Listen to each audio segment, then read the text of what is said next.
The YAWN Air Bed by Sleep Origins is so easy to use. Firstly, clear the area you want to put the YAWN Air Bed. Make sure it's a level surface, double check there's no coffee tables or cabinets with sharp corners or edges that could damage the YAWN Air Bed. You also want to be close to a socket.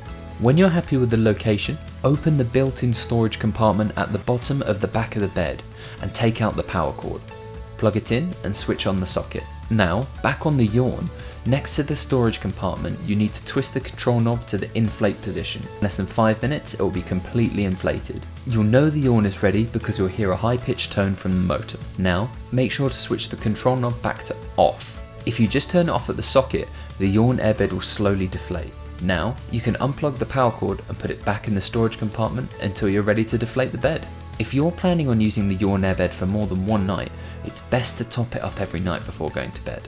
When you're all done, plug the motor back in and this time twist the control knob to deflate. When all the air is out, just fold it up and put it back in the storage and carry bag until next time. If you don't have a socket nearby, you can inflate the YAWN Air Bed with any pump that has an airbed adapter. Just pop open this valve, insert the adapter and get inflating. If you'd like to purchase a specially designed, custom fitted sheet for your new YAWN Air Bed or an inflatable YAWN pillow, call our 24-hour UK call centre or visit highstreettv.com.